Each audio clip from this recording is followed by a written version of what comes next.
So this morning, we found out after the fact, because apparently the Grand List nerds were not being as communicative as they could have been, that our live stream was down for a period of time, including when we voted. It's true, I got the word on that from my newspaper. So I have, and so I would encourage future, say, Grand List nerds or journalists to, if our live stream is down, feel free to send a text message so we know. But I checked with the clerk's office. We don't need to revote the bill, but just want to sort of say on the video record that we did vote H55 favorably on a vote of 1101. And but yeah, that was great. And then we also had a lot of conversations about property valuation during that time that, the public missed out on. But we'll have more conversations about property valuation after we look at some legislative language that Michael O'Grady has sent us. We're going to look at it without him in the interests of moving our lives forward. Representative Taylor's here, so it's good. Representative Taylor's here, so that's great. And so it's based, the way he structured it, I'm trying to find the committee page in all of my tabs that I had open for Representative Andrews' floor report. Excuse me. And so maybe we can, some of them are mine, some of them are yours, Kurt, some of them are yours, Peter, and so we can each explain our own amendments if that works for people. It'll be like a play, as Representative Sims was hoping we would be able to realize, so. It's gonna be something like a play. So it's under Michael O'Grady's name on our website, if you wanna pull it up. Representative Taylor, if you would like to kick us off. Oh, okay. Page 1, line 6, where it says Rep. Taylor first. The original said not less than 5 cents, and I asked that it be changed to 5 cents. To be more specific, the wine is also specifically 15 cents, so this makes it consistent with that. And I also think it, to me, it just begs the question, can somebody set it at something higher than 5? And the answer was no, so we should keep it at 5. Thank you for that clarifying language offered. Any questions for Representative Taylor? Okay, I believe I am direct to consumer. So we got an email from the Wine Association. They were not able to come in to testify because of a variety of weather things and airplanes. And Michael O'Grady did some research, and it turned out that there's actually direct-to-consumer liquor that is also supposed to be subject to, already supposed to be subject to the bottle bill redemption deposit system that they're not able to track. And so this is essentially applying an exemption to the redemption requirements and the deposit requirements for any direct-to-consumer liquor, wine, or booze, et cetera. Because it's, I don't really like enacting laws that can't be, whatever the word is. Executed, Yeah, or, enforced. yes, that's the word, thanks. I'll just keep going. Okay. Questions about that? Sounds good.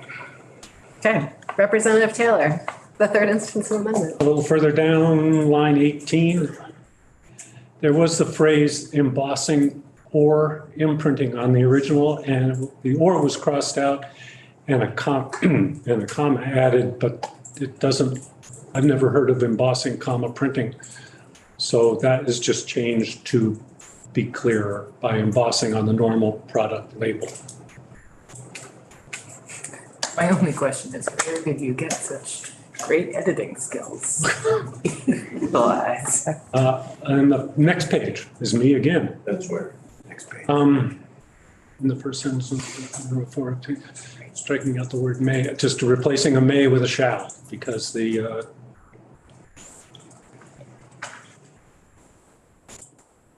because they shall. Three, I'm sorry. Yes, page Page 2. Top of page Okay, two. sorry. We're on the fourth instance of amendment.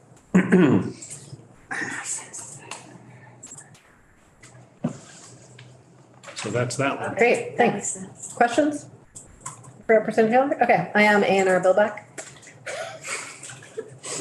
This dramatic reading. Very, very entertaining. So I think we talked about this in the committee already. Having billbacks with no words around them makes me nervous. And so the Agency of Natural Resources offered this language. And it works for me. So it's basically essentially what and how the producer responsibility organizations would understand the expenses that are due back to A&R for enforcement. And I assume that this is like kind of standard built by even that third piece, that it must be a part of the state budgeting process. Is it typical to refer to the secretary so specifically? My understand, yes, it Okay. is actually, yeah. And then that's it. Once the secretary makes a determination, even if the producer responsibility organization provides comments, and then the secretary says yes or no, and then that's it. I mean, I imagine they could also like sue the state somehow, but I don't, yes. And for me, a lot of the concern around billback is just the instability of it, but since this is on sort of an annual cycle and the information is given in advance, that's enough for me. It's just the randomness of billing back with no language that makes me nervous. You don't mind that it's 30 days, calendar days, 30 work days, 30 days is fine. Thanks. Do you care?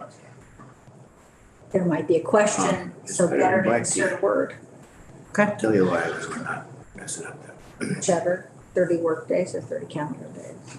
I think calendar days is typical for billing. Okay, calendar. Representative Anthony. It's the final portion of the sentence. This is, again, page number 3, lines 4, 5, 6.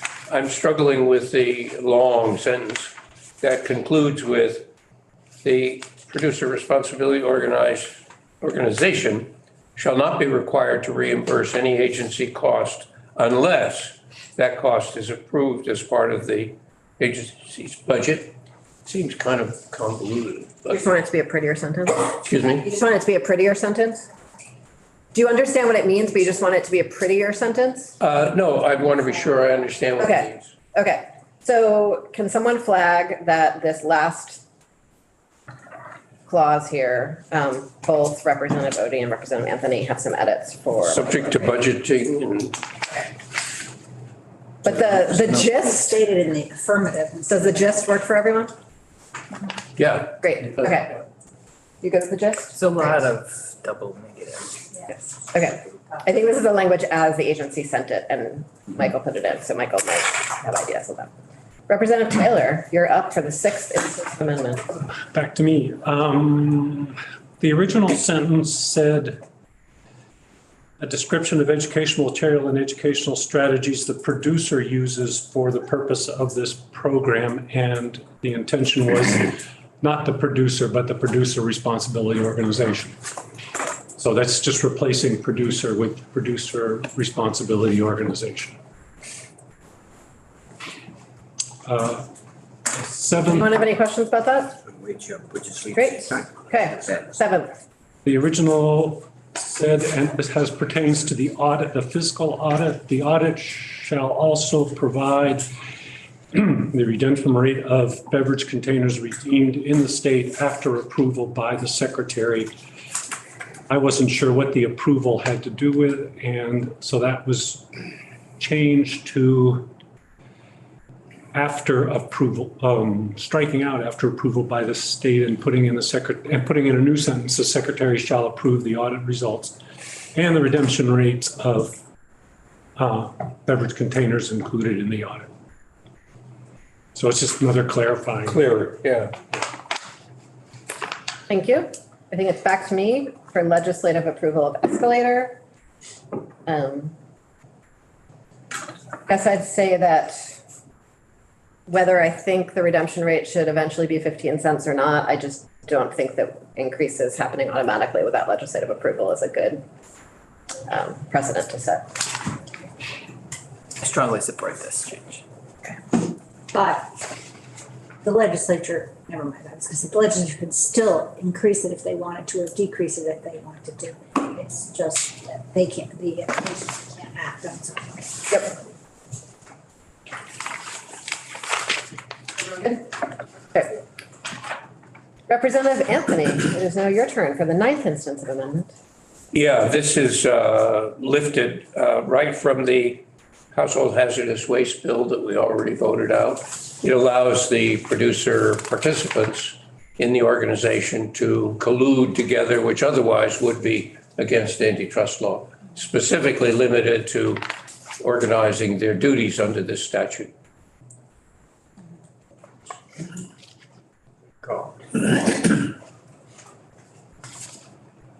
Okay. Waterfall. Yes, it's just waterfall. That's absolutely going in the Isn't that a cabaret, Taylor yeah. Swift song? Yeah, I was okay. Waterfall. So I am going to read the 10th instance of amendment, which is the Escheats waterfall.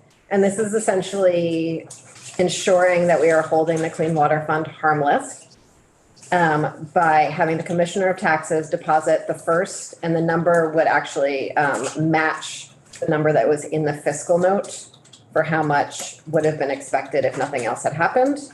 And then any extra increment or waterfall would go to the producer responsibility organization for that same 5-year period that was envisioned in the original bill. And before we vote on this, we'll have There will indeed be that previous paragraph corrected, and we will have a number. Number. Yes, yes. But it would be the number from the fiscal note. Mhm. Are we reconciling A&R's doubling of bottles returned? with We are gonna go with, bottles? we always go with the numbers in from our joint fiscal office, because they are our joint fiscal office. Yep.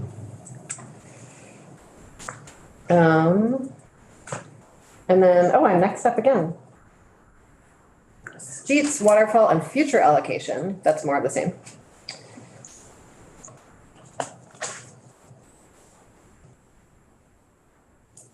And then for the 12th instance of amendment, we are back to Representative Taylor.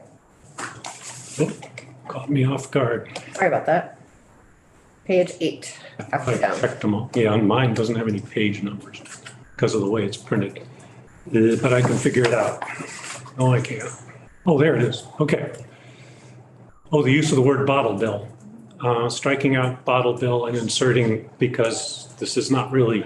Just that's- bottles, yeah. That's how we colloquially refer to it, but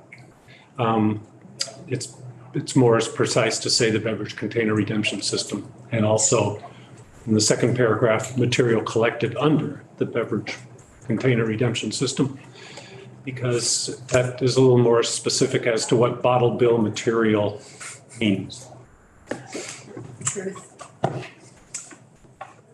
And then the effective dates, we will need Michael to explain how the effective dates changed here. Madam Chair, Yes, I have two more that I'd like to bring up, but. fantastic. The floor is yours. And it's difficult to do it without looking at because this doesn't show. Should we open up the underlying bill? Yes, please. Give us a moment to do that, please.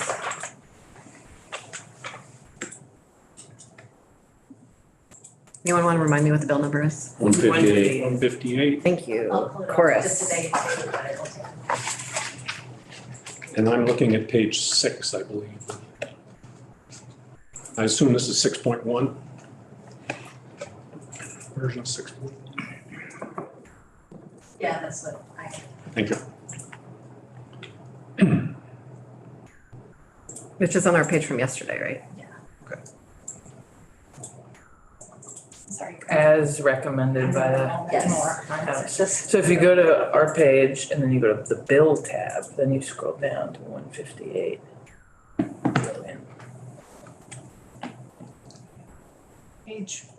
Page 6, line 3.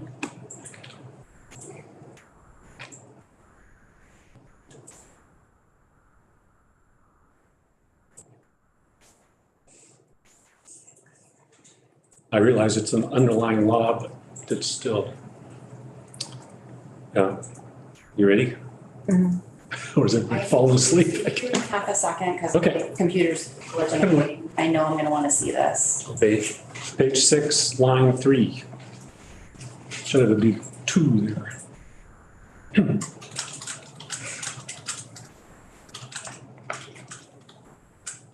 That's another one of my language things.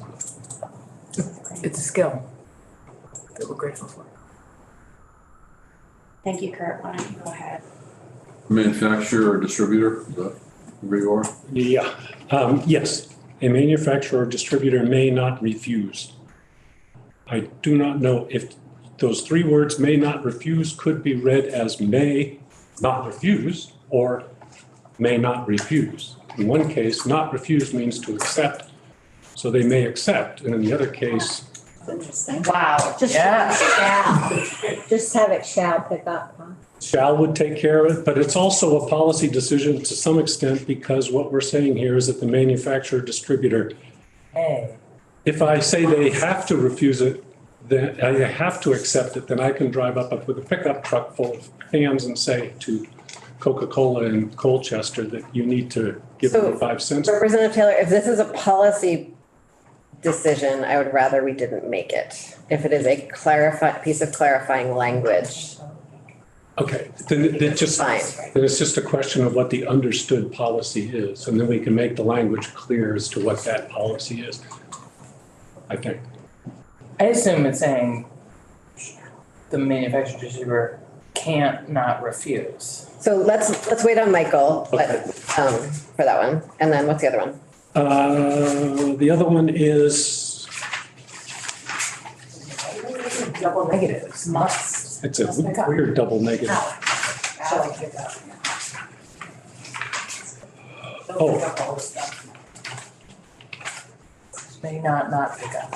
Yeah, I think that's better. May not pick up. If they do. May not refuse. It's fine. May not decline.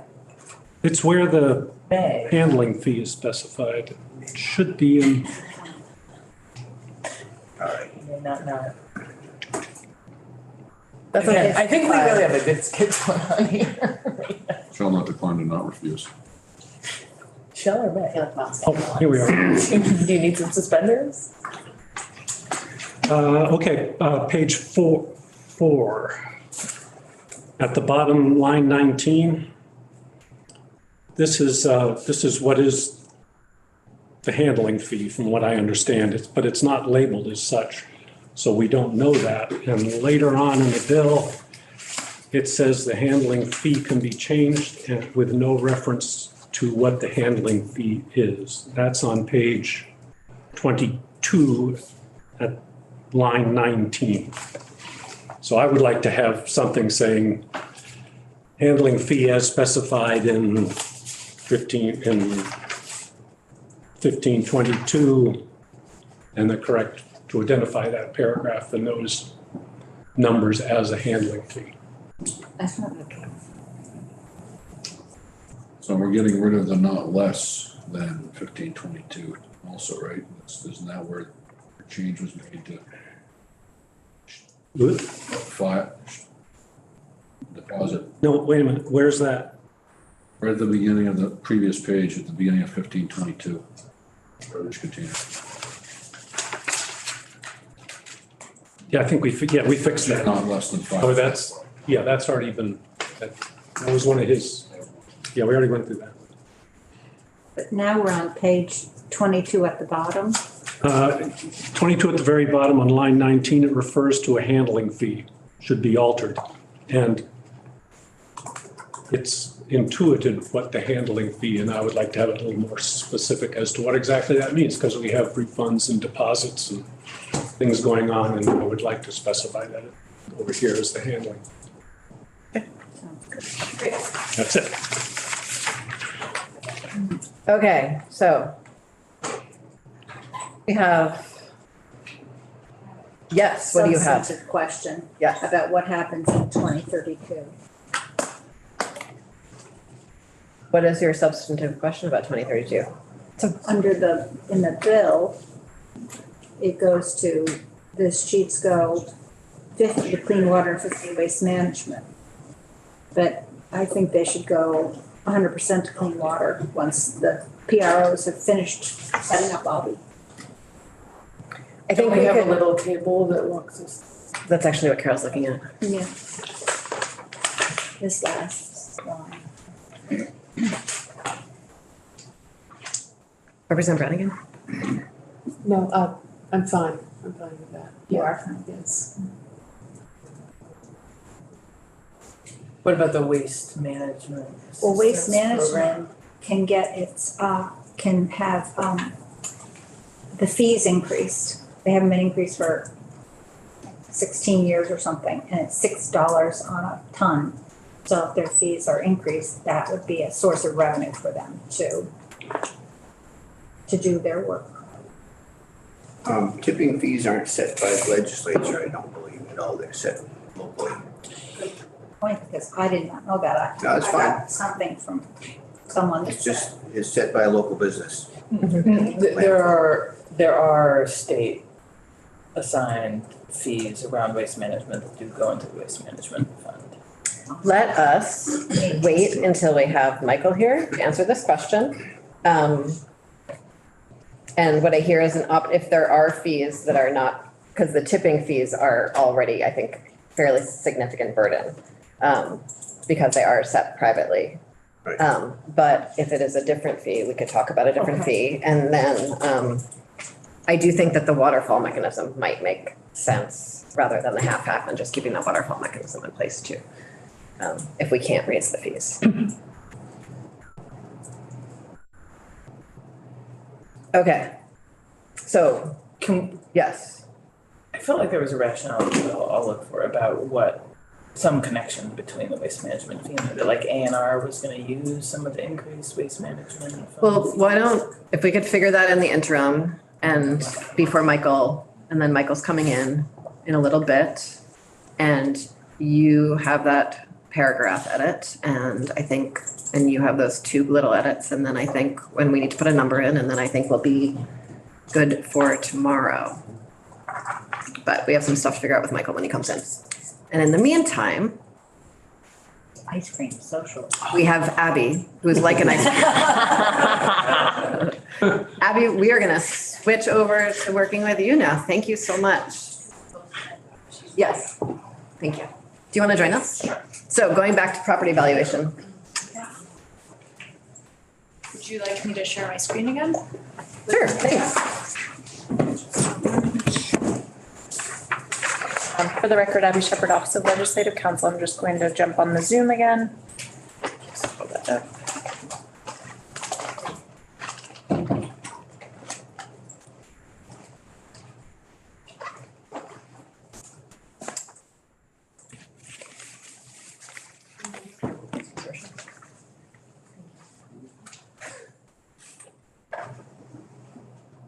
Abby, draft 3.7.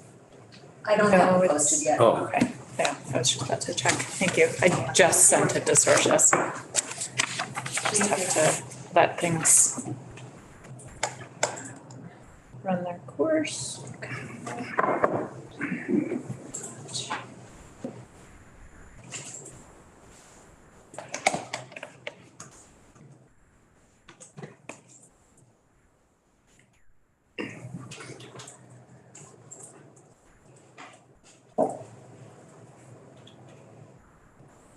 Okay, so this is now draft 3.8. And this attempts to incorporate all of the changes that were discussed this morning. I'm just trying to make this bigger. Nice. Is that big enough? That's lovely, thank you. Great. So a couple of high level changes, and then I can walk through line by line. Trying to think about it in terms of a timeline. This would shift, first of all, there's still no findings, so I'm still working on that and putting that together. There are a couple of what we just walked through this morning, a couple of smaller changes to what's required in the report. But trying to think of this more in terms of what would follow logically from this July 1st all the way through 2025. First, starting with this July 1st, this new draft would no longer strike immediately the $8.50 per parcel fee. It would still have the change where the CLA would no longer be a trigger to order a reappraisal. It would just be the coefficient of dispersion when it's greater than 20. That would apply, and this is a slight change in the effective date, so that would apply looking back to April 1st, 2022. So those municipalities that have already been ordered in the last year to reappraise, and then going forward, that would be the July 1st changes, and then all of those technical changes, which I think are less at issue here, all of those would take effect July 1st this year. This also has the technical change to remove the $100,000 appropriation for education that's being enacted into a different section of statute. What's new, so there is that, it's keeping the $3 million that goes to towns during the transition, so that the $8.50 per parcel fee would not be repealed until in section 3, you'll see that struck. That in this draft is currently taking effect January 1st of 2025. So that is after the full implementation plan and report from the department has been submitted. In addition, on January 1st of 2025, there would be an appropriation, and it's still a placeholder here. So it could be the 3 million, it could be less, it could be more. And that would enable the department and PVR to start up the new office when it will take effect in July 1st, on July 1st of 2025. So there would be a 6-month period when there would be funding going to the department that would allow, and that's post-implementation plans. There's some language here that I can change. This has not been edited, just a few, potential ways of structuring this. It could be a flat dollar amount. It could be a sufficient sum there, and you will need to hear from JFO more about this, but as I'm sure many of you are aware, you cannot bind future legislatures with appropriations. So because this would be taking effect in 2025, it doesn't necessarily bind the legislature at that time. So one way of trying to get at the intent to show that the General Assembly intends to fund this is saying a sufficient sum to cover the implementation costs. You could put in a dollar amount. And then it also references the implementation plan that the department is supposed to submit about a month prior, 2 weeks prior, at the end of December in 2024, which will have cost estimates in the report. Section 5 also would take effect no longer immediately, which is one of the proposals, but section 5 changes the reappraisal section, and it looks a bit messy because I put all highlighting where I've made changes compared to the last draft. This section 5, as well as section 6, which actually creates the new program, wouldn't take effect until July of 2025. So this is part of what was under discussion earlier. Rather than requiring the municipality to submit any sort of plan, once the state reappraisal office is set up, a municipality that has a COD greater than 20 would not be required to submit a plan. It would immediately become an order from the department or from the director of PVR. So all of that language is being struck there. There would no longer be a requirement for municipalities to try and adjust once they've hit that COD of greater than 20.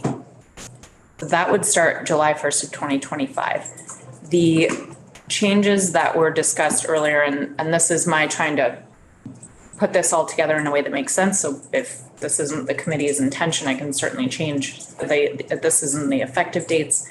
This new state appraisal, reappraisal, and litigation assistance program.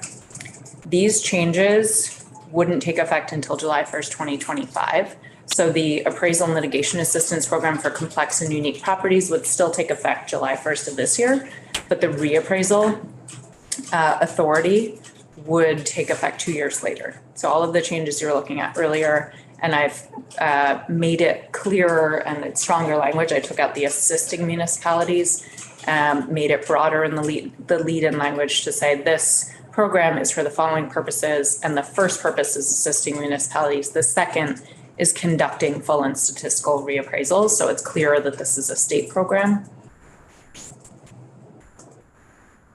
And again, it's repeating, it's to conduct full and statistical reappraisals. It's new language. There's also some rearranging here. Current statute already says that if a municipality is getting aid for the unique or complex property valuation, it's considered, the municipality will be considered to have followed best practices. So I just moved that up. So it's all under the same subsection that deals with complex commercial or unique properties. So a lot of this is highlighting just because things have been moved around in the ordering. Because this entire section will be taking effect July 1st, 2025, there's no longer an effective date within the statute. So the subsection C is now specific to the reappraisal program. It still has the clarification that it applies to both municipal and statewide education grand lists. And it's very clear that it's a requirement of the commissioner. So the commissioner shall determine a reappraisal schedule.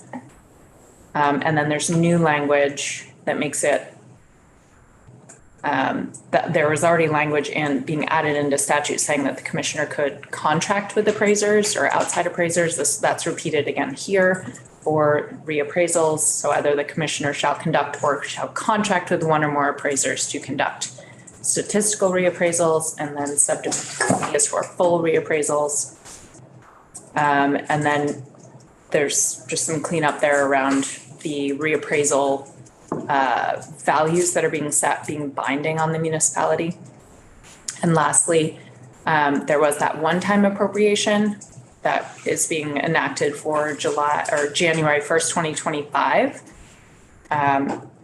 This is another way to ensure if the committee wants to provide funding, ongoing funding for the program, it would be enacted in the statute. It's still placeholder language. There is no dollar amount. And it's starting on January 1st so that it's 1 year later, but you could also set it at any other date if you wanted it to be the start of the fiscal year, July 1st, or just annually. So that is fairly broad, but it is putting in the funding to ensure that the program is funded. It does specifically apply that appropriation to the reappraisal program. So if you also wanted to have an explicit appropriation for the complex and unique properties, that's currently being budgeted for in the budget for fiscal 24 within the department's operating budget, but this breaks out an appropriation for the reappraisals. Because the 850 will have been struck starting January 1st of 2025, there is still the $2 per parcel fee that's being enacted here. So it's increased from $1. The way this is drafted, that would take effect July 1st of 2025. And then the implementation plans. So those are all of the major changes, and then I went through and I can show you that language, but I would just want to pause because that's a very fundamental restructuring of how this would take effect and the rollout. So I want to make sure that follows the committee's logic before we look at some more sort of technical changes to the implementation plan. Representative Jim? I just want to compliment and urge the retention of January 1 in the previous paragraph for the simple reason that's to have it on the fiscal year is right in the middle of the appeal cycle as it currently is structured. So it's better to start in January, essentially, instead of right in the middle of between local appeals and PVR appeal, which would happen in July generally. Interesting. Okay. So I'd keep January. Yeah. I just want to make sure of one thing. The 850 doesn't go into this special fund, the municipality special fund, or does it? The segregation requirement is for this $2 fee right And here. after everything, if everything changes, so the state is doing that, that $2 fee would continue? The $2, Yes, currently it's a $1 fee. so we don't need to worry about what the municipalities do with that special fund after this date. I think earlier we decided it was okay. Still fairly broad, so. Well, I know we didn't want to claw back, but but they have the flexibility to use that for what they want. Okay. Yeah, Representative Andrews asked that this morning. Oh, all right, okay. Yes, and Jill did address that, so it is fairly broad. Its cost, current statute is supporting the preparation of the grand list. Yeah, So it's quite broad, and The this IT and, yeah. even expands it further, okay, for costs related to the maintenance of the grand list, so it's quite broad. okay. Still related to the grand list, not any municipal projects. Can we pass legislation with placeholders in it like that? I think that might raise issues of vagueness, That's what I thought. could raise a constitutional challenge. Yeah. Do we need to come up with a number before we pass this? Okay, that's what you said. I just wanted to clarify that. Okay. At one point I did put 3 million in because that's what currently the 850 is approximately, but I don't know that you want to do that exact amount, so I left it as X amount. I think I'd rather just have it be the equivalent amount to what was going out to towns, and then that can be renegotiated in 2 years. Do you want it the exact dollar amount or a round number? Does anyone else have I have no preference at all. Anyone preference? Round down. I'm down. Okay. 3 million. Mill rate. Bill rate? I don't know what that means. We'll come back to it. Okay. Percentage, basically. So there are two places that there is that placeholder language. There's the January 1st. That's the first year going to the department, really the first 6 months, because they would need that to hire, I assume. But then there won't be another appropriation for a full year. Do you want it to be the full 3 million It should be whatever is not, or half? yeah, yes, that would work. Half. I'll bring Julia into. Let's math offline. Is, Yes. 2.7. sure, wasn't it? So the number is based on the 850 per parcel, right? So we also need to leave that $2 out of that for the towns for grand list maintenance, right? Because they're getting all that now and that pays for everything. No, they get $1 and the 850. And so it Oh, would okay, be, that's a separate appropriation. Okay, all right, great. so it would be the 750, basically, the equivalent of 750 Okay. is what's available. All right.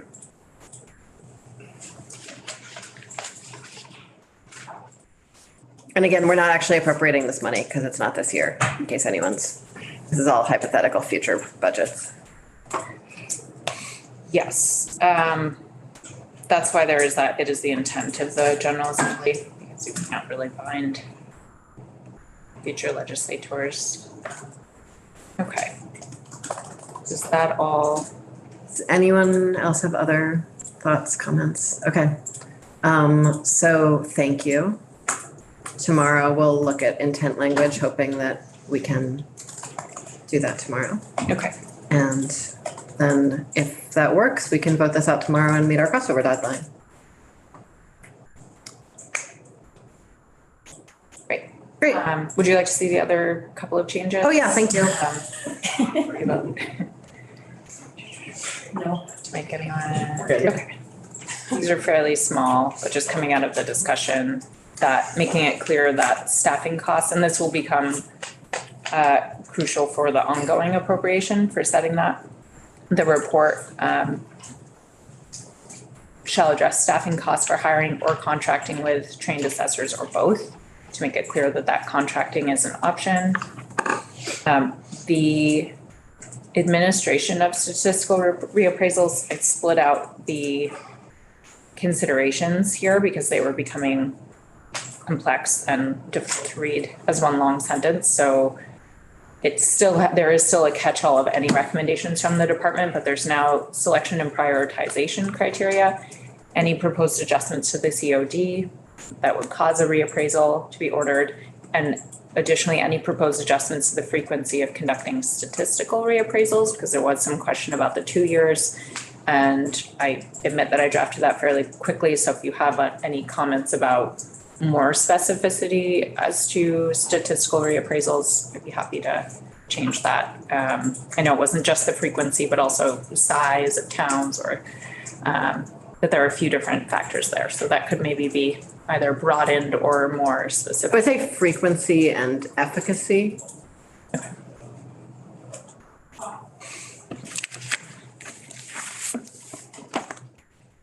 Great, can add that.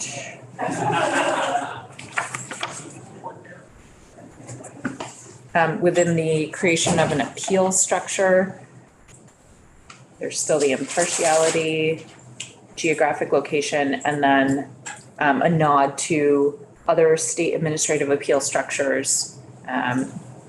Oh, well done, Abby. Does that work? Yeah. Oh, okay. Just sort of the nod to any different administrative appeals. Yeah, I think that really threads fears of mentioning certain things while addressing some of Representative Bodie's discussion. Thank you. Okay.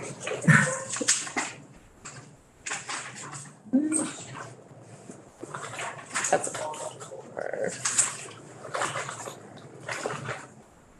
okay, so that's the only, those are the only major changes to the report. Okay. After that, there are no changes to the technical requests relating to assessor education and qualifications. Those are all taking effect July 1st.